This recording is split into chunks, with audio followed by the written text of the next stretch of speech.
₹112 ಏನು ಅಚ್ಚೆ ದಿನ ಅಂತೆ ನನ್ನ ಎಲ್ಲಿಂದ ಬರ್ತದೆ? ಯಾರವನು ಲೋ ಕ್ಲಾಸ್ ನನ್ನ ಮಗ. ನನ್ ಕರ್ಕೊಂಡು ಹೋಗ್ಬಿಟ್ಟು ಬೇಕಾರೆ ಜೈಲಿಗೆ ಹಾಕಲಿ, ಬೇಕಾರೆ ಬೇವಸ್ಥೆ ನನ್ನ ಮಗ ಬಂದು ಬೇಕಾರೆ ನಾನು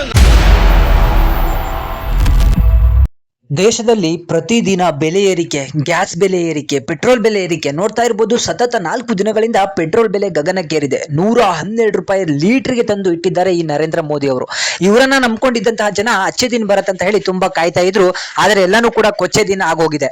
ಸೊ ಒಬ್ಬ ಬಳಕೆದಾರ ಅಂದ್ರೆ ಪೆಟ್ರೋಲ್ ಬಳಕೆದಾರ, ಒಬ್ಬ ಈ ಭಾರತೀಯ ಪ್ರಜೆ ತನ್ನ ಗಾಡಿಗೆ ಪೆಟ್ರೋಲ್ ಹಾಕ್ಸಕ್ಕೆ ಹೋದಾಗ ಅವನಿಗೆ ಅನ್ಸಿದ್ದಂಥದ್ದನ್ನ ಹೇಳಿದ್ದಾನೆ. ಅದು ಕೂಡ ತನ್ನ ಮನಸ್ಸಲ್ಲಿರುವಂತಹ ಈ ಒಂದು ನೋವನ್ನ ಸಿಕ್ಕಾಪಟ್ಟೆ ಮೋದಿ ಅವರನ್ನ ಯಾವ ರೀತಿ ಬೈದಿದ್ದಾರೆ ಅಂತ ಹೇಳಿದ್ರೆ, ನಿಜಕ್ಕೂ ಇದು ಪ್ರತಿಯೊಬ್ಬ ಭಾರತೀಯನಲ್ಲೂ ಕೂಡ ಬರಬೇಕಾಗಿರುವಂತಹ ದ್ವೇಷ, ರೋಷ, ಆವೇಶ. ಯಾಕಂದ್ರೆ ಈ ಒಂದು ಏನು ಮಿಡಲ್ ಕ್ಲಾಸ್ ಜನ ಇದೀವಿ, ಮಧ್ಯಮ ಜನಾಂಗ ಏನಿದೆ, ನಿಜಕ್ಕೂ ಕೂಡ ನೇಣು ಹಾಕೊಳ್ಬೇಕು. ಈ ಪರಿಸ್ಥಿತಿಗೆ ತಂದು ನಿಲ್ಲಿಸಿದ್ದಾರೆ ಈ ಮೋದಿ.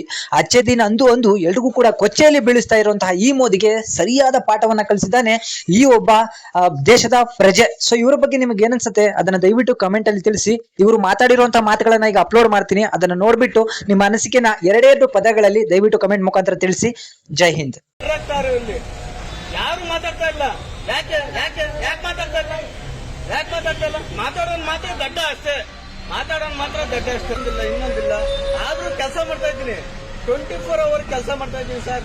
ಅವನ ಏನಾಯ್ತಾ ಇದೆ ನನಗೆ ಏನು ಗೊತ್ತಿದೆ ಹೇಳಿ? ಏನು ಇದಿಲ್ಲ. ನೋಡಿ ₹112 ಏನು ಅಚ್ಚೆ ದಿನ ಅಂತೆ ನನ್ನ ಎಲ್ಲಿಂದ ಬರ್ತದೆ ಅಚ್ಚೆ ದಿನ? ಏನ್ ಸರ್ ಮಾಡ್ಬೇಕು ಮತ್ತೀಗ?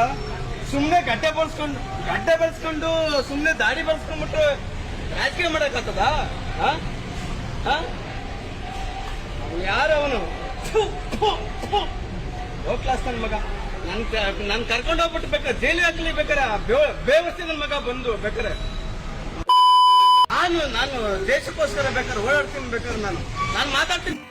ಇಲ್ಲಿ ವಿದ್ಯಾವಂತರೆಲ್ಲ ದಡ್ರಾಗ್ತಾರೆ.